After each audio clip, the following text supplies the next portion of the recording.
You've probably heard this a lot lately. Protect your peace. Cut people off. Distance yourself from anyone who stresses you. And listen, sometimes that advice is absolutely right.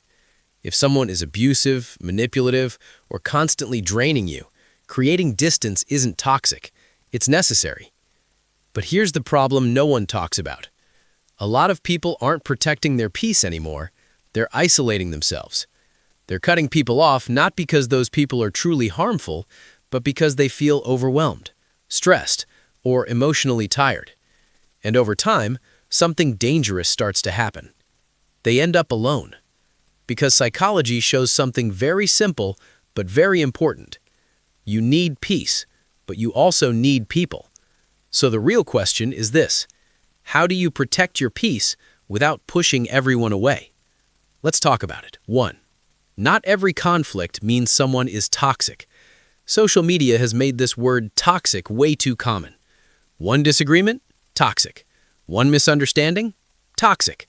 One bad day? Cut 'em off. But real life doesn't work like that. Even healthy relationships have tension. Friends misunderstand each other. Family members say the wrong thing.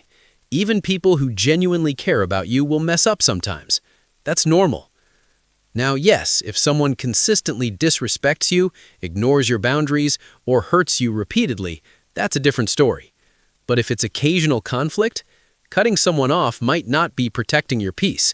It might be avoiding growth. Sometimes the healthier move isn't distance. It's a conversation. It's clarity. It's adjusting expectations. 2. Boundaries are more powerful than avoidance. A lot of people think peace comes from disappearing, ignoring messages, avoiding people, shutting everyone out. But psychology suggests something better: boundaries.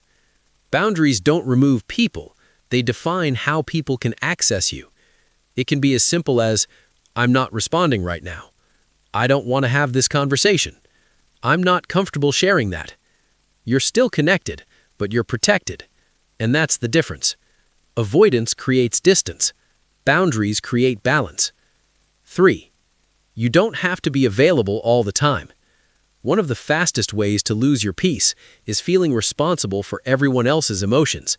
Always listening, always helping, always fixing. At first, it feels like kindness, but over time, it turns into exhaustion. Psychology calls this emotional overload, and it's real. You start feeling drained, even when you've done nothing wrong. Here's the truth most people need to hear. You are allowed to say, "I can't do this right now. I need time for myself. I don't have the energy today." That doesn't make you selfish. It makes you human. 4.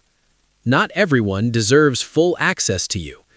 This is something a lot of people struggle with. They treat everyone like they belong in their inner circle. They overshare, overgive, overinvest, and then they get hurt and cut everyone off completely.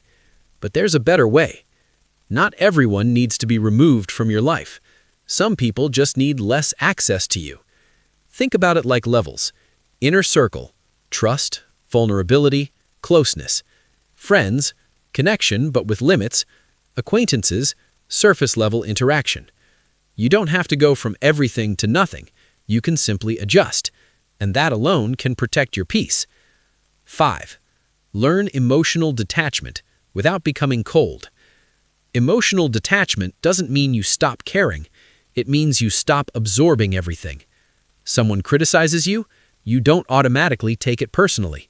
Someone is in a bad mood, you don't carry it with you all day. Someone misunderstands you, you don't let it destroy your peace. Emotionally healthy people have this quiet skill. They observe without immediately reacting. They feel without being consumed. And that's powerful. Because peace isn't about controlling your environment. It's about controlling your response. 6. Accept that you can't control people. This one is hard, but it will change your life. A lot of stress in relationships comes from one thing: trying to change people. You want them to understand you better, treat you better, be different. But psychology is very clear on this. People only change when they decide to, not when you force them, not when you explain it perfectly, not when you give them 10 chances.